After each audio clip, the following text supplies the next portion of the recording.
So why do good people die for no reason then? Because life is chaotic and messed up. Then why should we feed the hungry? Why should we feed the hungry? We should feed the hungry because they have real value as human beings created in the image of God. Because God created us with an understanding of justice and love and compassion. And God holds us responsible to feed the hungry because that's why He created us, to love. Throw people in the fire forever. It doesn't sound very sweet and nice. How is it just to put a person who is a good person by society standards and a person who has killed many people in the same boat? Like, why, if a God exists, why would He do that? Doesn't Jesus say He forgives everyone if you accept Him anyways? I can do whatever the I want, and Jesus is gonna forgive me for everything. Like, no, God only forgives us when we ask Him for forgiveness. We have to ask Him for forgiveness. In humility, we have to ask Him to forgive us. Now, think about this. If I steal $500 from this guy, and he says, Cliff, you stole $500 from me. And I say, well, here's $250. He says, wait a second, Cliff. You stole $500. You owe me more than $250. And I say, bug off. I think I owe you $250, so here's the $250. See, the problem with that is, it's his $500 that I stole.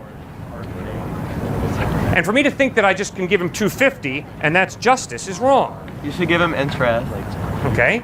Well, according to Christ, it's God who I've sinned against. And it is God who defines what I owe Him.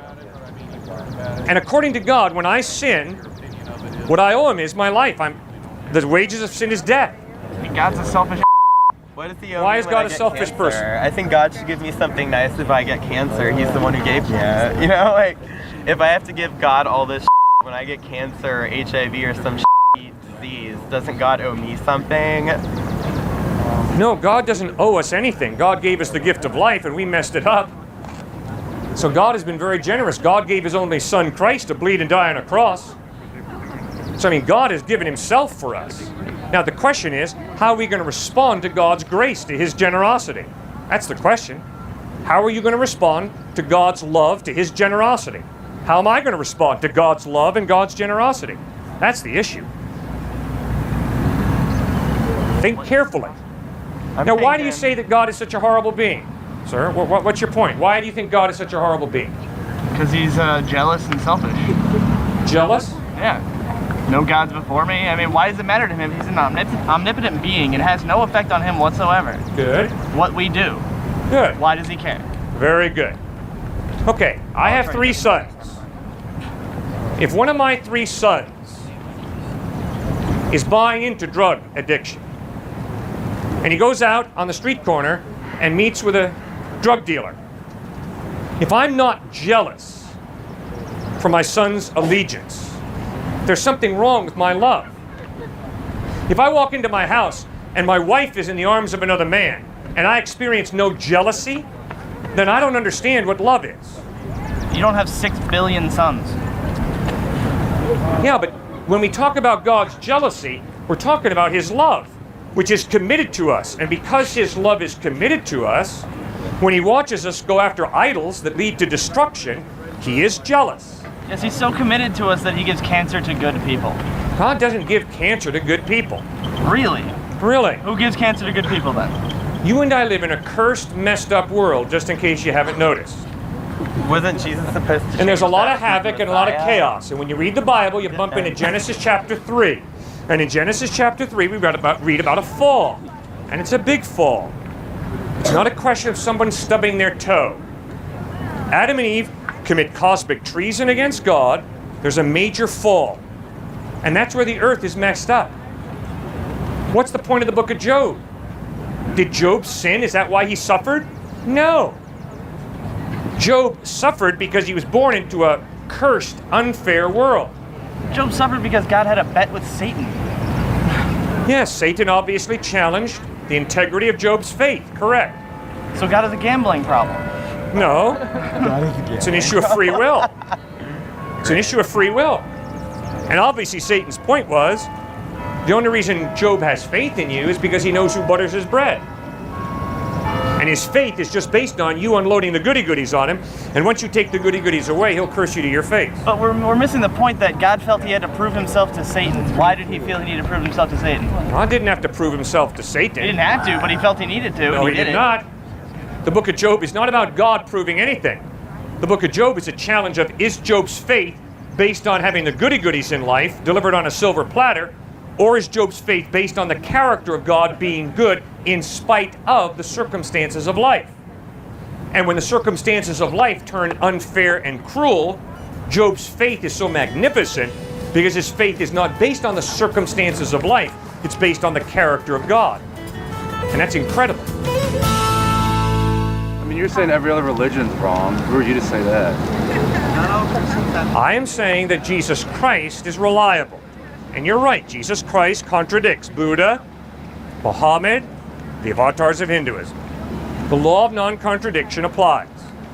A and non-A cannot be both equally right in the same way at the same time. Gotcha. Okay. Now, the question is, does the evidence support Jesus Christ as being reliable, or Siddhartha Gautama Buddha, or Muhammad, or Shirley MacLaine, or whoever you're seriously considering? I mean, the evidence I've seen, no, no, no, and no. To answer all those questions. Well, how in light of the fact that Jesus lived a sinless life, he taught amazing ethical teachings. Fact. Robert Cole, psychology professor at Harvard University, points out all the writings on ethics over the past 2,000 years are simply footnotes to the Sermon on the Mount. When you read the Sermon on the Mount, it's obviously the teachings of an ethical genius. Thirdly, as Jesus dies on a cross, instead of cursing his enemies the way I would have, he prays, "Father, forgive them, for they know not what they do."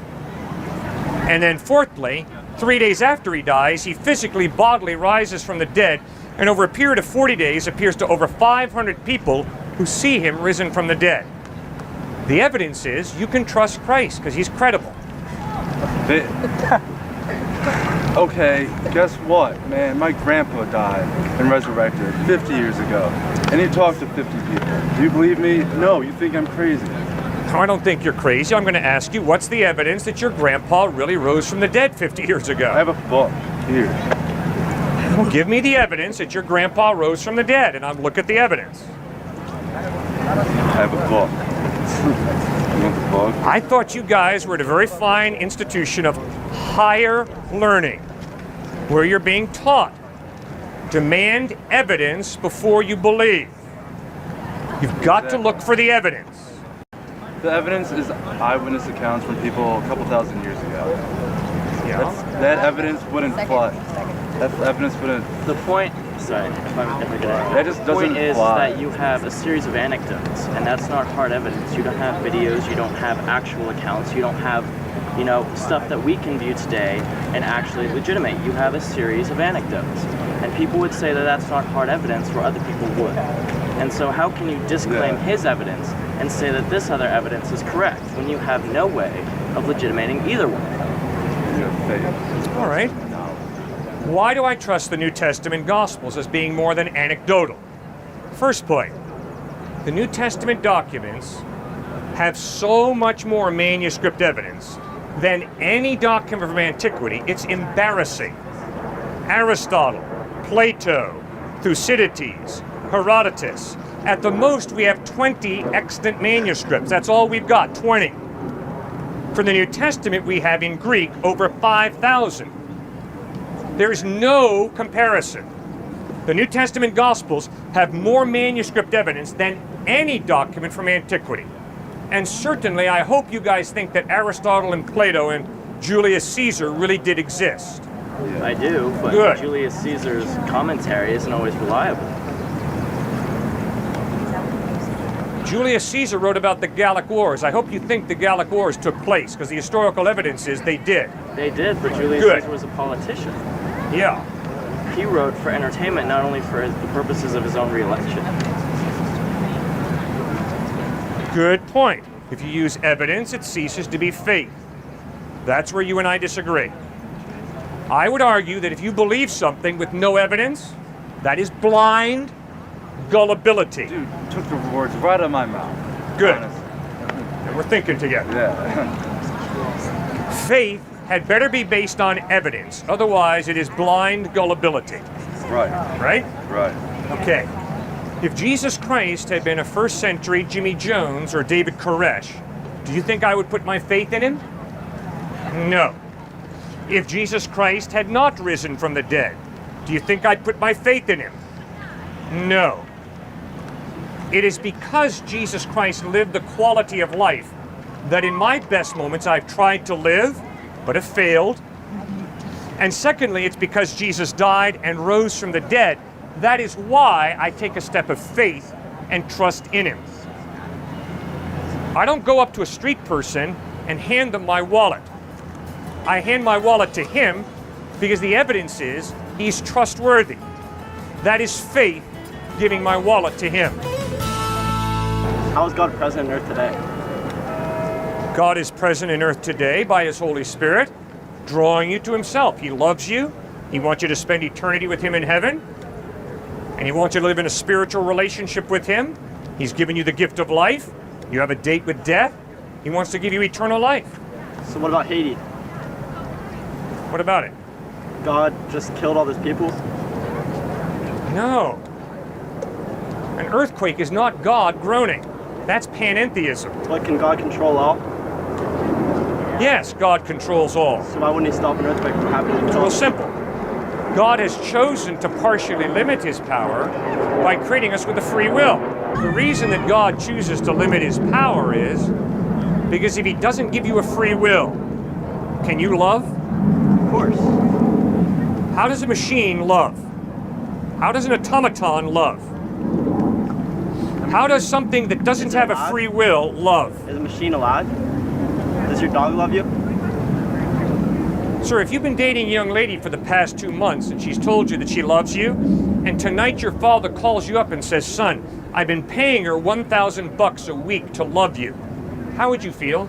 I'd feel pretty upset, but I don't have a girlfriend. Good. I'm glad you'd be upset. All right? Why? Because love, in order to be real, has to be free. Your dog is free, it loves you. I don't know. I've never had a good conversation with my dog. So I don't know about dogs. But I do know about my wife. I do know about my friends. I do know about my 3 sons. They do love me. It's crazy of them to love me, but they love me freely. Dogs aren't naturally advanced as us. They can't talk. They don't have the ability to converse with us. Okay, that's why I don't know whether a dog loves or not. I don't know what goes on in the mind of a dog. If you do, great. I don't. But this all comes back to, why does God allow terrible things to happen? You say that it's free will. Why does he allow us to have the free will to allow terrible things to happen? We didn't make that earthquake. Right. Neither did God. Instead, Genesis 3 records that when we human beings rebelled against God, he took a step back from planet Earth and chaos filled the gap. Nature began to unravel, break down. And so we're born into a cursed, messed up, unjust, unfair world. Not because God created it that way, but because we human beings told God, get lost. He steps back from planet Earth and chaos erupts.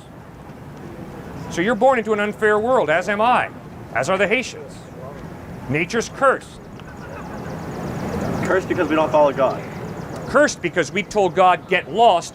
He steps back from planet Earth and chaos erupts. So why do good people die for no reason then? Because life is chaotic and messed up. Then why should we feed the hungry? Why should we feed the hungry? We should feed the hungry because they have real value as human beings created in the image of God. Because God created us with an understanding of justice and love and compassion. And God holds us responsible to feed the hungry because that's why he created us, to love. And when you see someone who's starving, you got to feed them. And when you see someone with cancer, you got to try and find a solution to their cancer. Why must it be done for God? Why can't I do it out of the good of human will? You can do it out of the good of human will. But God says it has to be done for him. No, God doesn't say it has to be done for him. But the question is, why do you do it out of goodwill? Why? Why do you feed the starving out of goodwill? Why? Because I care about people. I want to see people succeed. I want to see people happy. Good. Okay, now do you think that's real? Of course. You don't think it's just relative? You think it's really absolutely good? I truly care about everyone here. Good. Okay, now remember, the only way there can be a moral absolute, like real good, is if there is some God to create and define this intangible value of real absolute good. How so? Okay. Science does not prove justice, goodness, and love. Justice, goodness, and love are intangible values, right? You've never seen a foot of justice. You've never measured out a pound of love, have you? I would disagree. And I wouldn't say science, I would say sociology. Sociology defines justice in context of society. Justice differs from society to society, and you can measure it, you can quantify it in terms of society, in context. It's not an absolute concept that is universal through every human being. She might view justice differently than I might view justice. Yeah. He might view justice differently than you view justice. Right. And that has to do with context. That's not universal. Do you think that the Nazis did wrong in gassing Jews? By my view of justice, of course. Do they? No. Do you think that there's a value of justice that is above your cultural law?